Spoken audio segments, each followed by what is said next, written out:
Was the EFCC wrong in the approach they used in arresting Yaya Bello?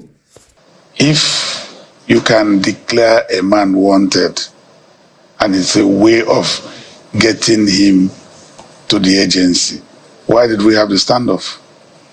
So guys, also the EFCC has come out to say that they are going to revisit the Metawale 70 billion naira fraud case. They are going to review it, and Nigerians are saying, let's watch and see if they get the liver. So guys, this lawyer has come out to fault the EFCC methodology in arresting some of the people that are alleged to have stolen. And he's saying that the EFCC is supposed to have matured beyond this stage, that they are making the whole thing look so childish, that Yaya Bello cannot pose any difficulty to the EFCC if indeed they want to arrest him. So guys, this lawyer has brought a wealth of knowledge to the table, and I want you to take your time and just listen to what he has got to say. That's the first question. These are powers the EFCC has. You would have declared, invited him if he doesn't show up. You declare him wanted. And the ACJ provides, particularly when they had gone to court and the Sweetie had ordered that they should proceed to arrest him. Why there are further powers there that the court has under the ACJ. If you look at from section 37 down, it gives what should be done at each instance. The court can give a notification that he should appear at so and so place, and all you need is advertise it in the newspaper or paste it at his last known address, and the court will proceed. You know, I'm not happy with what we have seen in the past also coming back again. Look at the DSS director at some point. Can you arrest him? Will not arrest him. DSS said no. The standoff with EFCC. What the effect it has is to make us as Nigerians to be looked at in certain ways by the international community. These are not, arresting one Nigerian shouldn't become an issue. I mean, he's just a Nigerian. He's no longer governor. He's no longer governor. If we spend all these resources and time to arrest one person, how will we make progress in the fight against corruption? And I don't see why a person who just left governance as a governor a few weeks or months ago, if you want him, you should be able to appear. But there are questions to answer. He should be the first to walk down to EFCC and say, you want me, I'm here. By fire share. Yes. That's the standard. And he's still in Nigeria till today. You could come up like the former governor of Efcc and say, you don't need any standoff, I'm here. What are the allegations you have against me? I will answer them. I think that's what we should be doing. Why do you think this standoff happened? Because what you've explained look quite simple. Yes. You send an invitation, say, gentlemen, we have some things that you need to provide clarity for. Come to our office. Why do you think the EFCC had to go this way? That there had to be a standoff for almost 10 hours? Well, I don't work in the agency. I'm looking at it as a Nigerian. I'm looking at beyond what has been playing out. I am a Nigerian, and I have friends and colleagues across the world who will ask me, what's going on in your country? That's where I'm coming from. And I'm saying that a security agency like EFCC, with all the powers they have, we don't need to be having standoffs. People in Nigeria must obey the law, and the agency itself must carry out its operations within the law. Once that is happening, we won't be having all this type of standoff. Do you suspect that maybe they suspected that he may not show up? I'm just trying to look at the very real. Look, I'm not working in the agency. I'm saying that I've not heard from any of the parties, from what I've seen, that the man has traveled out of the country. He's still in Nigeria. Is he going to move like by his spirit? He's still within Nigeria. A patriotic Nigerian, even if he's in the US and gets to hear that, or any part of the world, EFCC wants me to come and answer for certain issues or allegations. We'll enter the aircraft the following day and come back to Nigeria and say, what are the issues? Well, I imagine that the FCC, without holding brief for the commission, would have reasons for this approach, because the notification for this prosecution had come prior to this time. But looking at the, in trying to understand the legal implications of the contradicting court judgment seeming now from the Kogi State High Court and the Federal High Court Abuja. Some say that before the Kogi High Court is a fundamental rights on, while that of the Abuja is a criminal court. But they're from the same judiciary in the same Federal Republic of Nigeria. Are they reading from different law books? Senior advocate, help us understand why they contradict each other. In the first place, there shouldn't be any reason for contradicting court orders. Or conflicting court orders. Each judge decides a matter based on facts before the judge. And the position of the law is clear. The courts do not order that. That position has been made clear over time. A court ought not to stop the police or EFCC from investigation, whether you are immune or not. Immunity doesn't cover investigation. It covers prosecution, arrest and prosecution. So, I mean,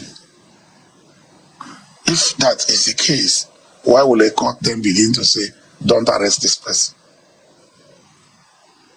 Now, why won't a public officer answer to charges? Arrest is different from investigation and not invitation. So to that extent, I don't see what EFCC has done wrong. I don't see that. What is not, I'm not comfortable with is what is, going, when you say you now want effect arrest, even if that order is wrong, it's still an order of court. I'm aware that is being challenged on appeal. Now, I don't believe in the distinction of this is a criminal trial, this is a fundamental right action. Fundamental right action actually ought to take precedence over criminal proceeding because it's directly constitutional. It's a procedure under the Constitution directly. It's not a procedure, it's not a contract and thought and all that. Okay. So the point I'm making is, I think in Nigeria, we don't need this, immunization. We'll talk about drugs immunization. We need patriotic nationalism immunization. We should take enough dose of it and become more patriotic. If you know that an agency or government invites you and that they will be professional in handling the matter, won't you go there? Do you need to be compelled? You get an invitation, you appear and say, yes, I was invited, I'm here. That's the point I'm making. And we must reduce it to that LCM. We've had a vice president in Nigeria say, well, I will waive my immunity on this issue. Let's get to it. We should get to that level. These displays of two security agencies, this is not the first time. That's the point I'm making. What if there was no maturity at the standoff, particularly with people milling around all the place? What if there was a majority and there's actually violence and all that? We can avoid that. It looks like each of the agencies or bodies involved in this, they have their own fair share of, things they could have done better. You've mentioned the EFCC. You've mentioned even the Yaya Bello party himself. You've mentioned even the courts. Exactly. and the judges, and now security agencies. I mean, you saw shots being fired in the air. That's the point I'm making. That's why I got to the point that what if there was no maturity and the shots, each group starts firing shots. Those guns are not for display. So, and I'm saying that Nigerians live around there. Those who live around, if your house is next to that house, how will you get into that house?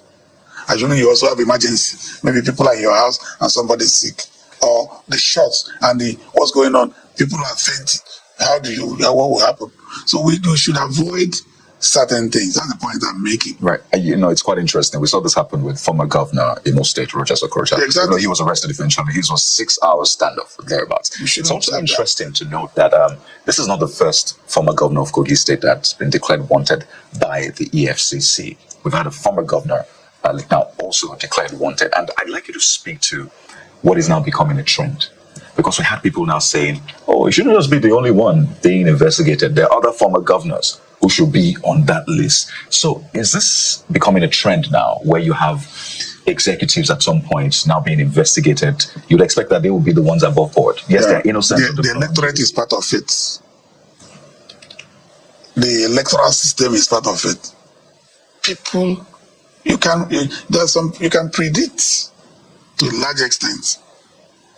You are in the media, you will hear people say, you hear the records of people, and they still find themselves into public space, you know, and yes, the people are voted into office. How have we worked in such a way as to checkmate people? But there are laws guiding the conduct of these people in office. Exactly. And when people leave office, what is the success rate of prosecution? That is what is emboldening people, or some people, in the way they go. The courts must be at their best. The prosecution, the legal profession itself, so that people who have abused office, taken away public funds and all that, do not go scot-free. By the time our legal regulatory framework is strong, nobody will tell anybody not to do the wrong thing. But you just watch it. There are allegations. 1 week, 2 weeks, there's a hype about prosecution. The ban, in this case, we're talking about 80 billion. The man is innocent until proved guilty. But is it the first time? How many people have been successfully prosecuted? Every Nigerian should leave clannish and tribal and all that religious issues. Let us follow through prosecution fairly. Everyone, the public, the media, the judiciary, the lawyers, everyone along the process. When you know that, what is this psychology? Why don't people kill people on the streets openly? It's because you know that if you kill anybody, you'll be arrested and you'll be in jail. But if you know that you kill somebody and nothing happens, it will become street soccer. Just do it. So apparently, senior advocate, this means that we need a bit of reform. Perhaps beyond reform, commitment. I would say it's a dosage of patriotism and nationalism. Honestly, Nigerians sometimes see what the EFCC do as child's play, and so many people have criticized them on the way they do arrest, young Nigerians in the name of, that they are doing internet fraud, while we have tons of these politicians who steal public wealth and they still make away with it. So guys, the question remains, is the EFCC really ready to fight corruption in this country. We all know when Buhari came in, Buhari said it was anti-corruption war. Buhari was going after, after his critics, after the PDP, the opposition of the PDP and all that. He was like, against them in the name of fighting corruption. At the end of the day, the Buhari's administration up to today is still seen as the worst in terms of corruption. Is that the same thing that Tinubu is wanting to do? Are they sincere in fighting corruption? And some people even say, if they really want to fight corruption, can the case of the bullion van be brought up again? So guys, let me know what you think in the comment section below. Please don't forget to subscribe to the channel and turn on the notification bell. Thank you.